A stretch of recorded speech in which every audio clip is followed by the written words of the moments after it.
到咧，其實大部分嘅座數咧係仲有唔少嘅火舌係出咗嚟㗎。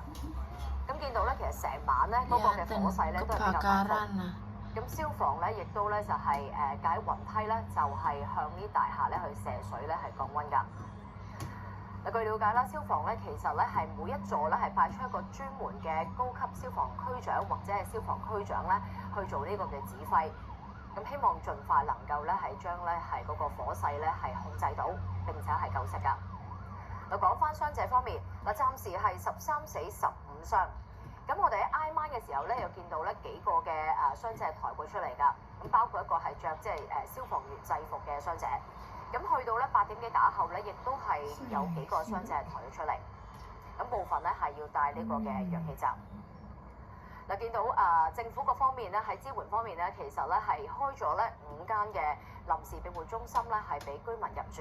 咁啱啱咧特首咧李家超亦都咧去過其中一間嗰度咧，就係逗留咗大概10分鐘去了解情況。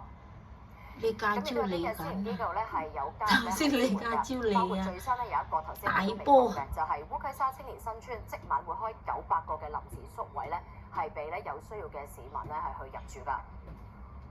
嗱，講翻交通啦，嗱見到現場咧，其實係喺呢個嘅黃福苑對出嘅一段咧，廣福道啦，其實都已經同埋嗰大埔路咧，其實咧仍然係封閉㗎。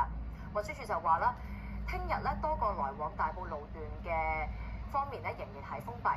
咁大概40條日間同埋通宵嘅巴士路線係要改道，而港鐵就話啦，聽朝早嘅繁忙時段咧係會加密嗰個動鐵班次。